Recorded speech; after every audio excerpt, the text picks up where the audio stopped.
दोस्तों, अजीब सी विडंबना है ना, हम अपने धर्म, मज़हब और संस्कृति का अनुकरण या अनुसरण करते हुए अपने आराध्य को उनके तीर्थ स्थानों में, मंदिरों में, गुरुद्वारों में या फिर मस्जिद और गिरजाघरों में ढूँढते रहते हैं।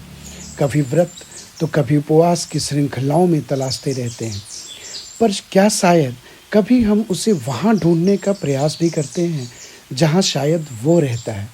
कहने का अभिप्राय ये है दोस्तों कि ऊपर वाले ने हमें हमारे पूर्व जन्म के कर्मानुसार ये जीवन और उस जीवन से जुड़ी सद्गति या दुर्गति, मान या अपमान, अच्छा या बुरा, उत्थान या पतन, सुख या दुख, रोग या निरोगी काया, सर्व पूर्व निर्धारित उसी के अनुकूल जीवन जीने के लिए चयनित किया है। वो कहता है कि कण-कण में मैं हूँ, मैं धरती के हर रज में हूँ, मैं ही तुम्हारी काया हूँ, तो मैं ही तुम्हारी छाया भी हूँ।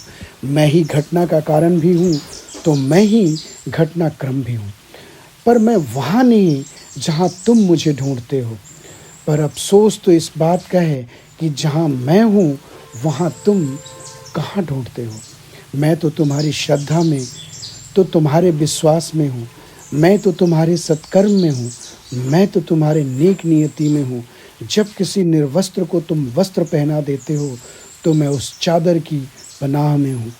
जब तुम किसी रोते हुए को हँसा देते हो, तो मैं उन शब्दों के प्रयास में हूँ। भूखों को जब तुम भोजन दे देते हो, तो मैं उस हर व्यंजन के स्वाद में हूँ। दूसरों के दुख में दुखी होके जब ये तुम्हारे अश्रु निकलते हों, तो मैं उन अश्रु के धार में हूँ। व्रत, जप, तप, पूजा, इन सब में बड़ी देर से मिलता हूँ मैं। पर अगर तुमने जो ढूंढ लिया मुझे पहले के उन हालातों में, तो फिर तुम इस बात की गांठ बांध लो, मैं तो तुम्हारे रग रग के संचार में हूँ। शायद तभी दोस्तों कहा गया है कि कस्तूरी कुंडल बसे, मृग ढूंढे बन माही, ऐसे घट घट राम हैं, दुनिया देखत नाही। मैं वहाँ नहीं जहाँ तुम ढूंढते हो, जहाँ मैं वहाँ तुम कहाँ ढूंढते हो, जहाँ मैं वहाँ तुम कहाँ ढूंढते हो।